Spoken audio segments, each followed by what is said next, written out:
ডিম খাবে? না স্যার। আজের ডিম খাও না। কি রে, তোর আজ প্রমোদদার ওখানে ডিউটি পড়েনি? কালকে লাস্ট ডিউটি ছিল, আজ থেকে তো ডিউটি চেঞ্জ হবে।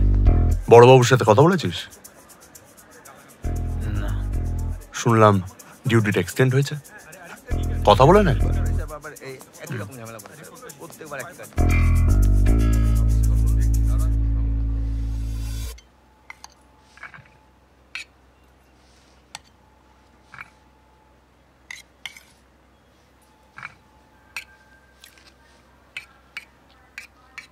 স্যার, হুম, বিশ্বজিৎদা বলল প্রমোদ বাবুর বাড়িতে আপনি আমার ডিউটিটা এক্সটেন্ড করেছেন। বাড়ি থেকে খেয়ে এসছো? হ্যাঁ স্যার। স্যার, হুম, আমার ডিউটিটা কি এক্সটেন্ড হয়েছে? আরো হপ্তাখানিক করো না। স্যার, আপনি আমাকে বলেছিলেন এবার একটা ইনভেস্টিগেশনের দায়িত্ব দেবেন। সময় মতন ঠিক বলবো। স্যার, 3 মাস তো ডিউটি করলাম আমি, প্লিজ স্যার। স্যার, আমি ফোর্সে এসেছি কিছু করার জন্য। তো করছো তো, হ্যাঁ? জনপ্রতিনিধিকে সুরক্ষা দেওয়া মানে তো জনগণকে সুরক্ষা দেওয়া, তাই না? প্রমোদ সেনের লাইফে কোনো রিস্ক নেই স্যার।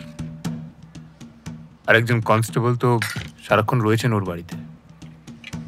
যা জানো না তা নিয়ে কথা বলবে না, ঠিক আছে? তুমি জানো যে ইন্টেলিজেন্স রিপোর্টে হাই রিস্ক একটা ফ্ল্যাগ অ্যালার্ট রয়েছে। মিনিমাম একজন এসআই লাগবে ওনার সিকিউরিটি অ্যারেঞ্জমেন্টে। স্যার, আপনি আমাকে 3 মাস বলেছিলেন।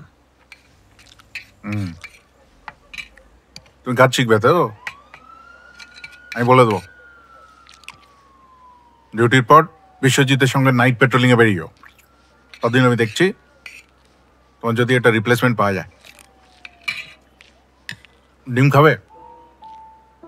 না স্যার। আজের ডিম খাও না।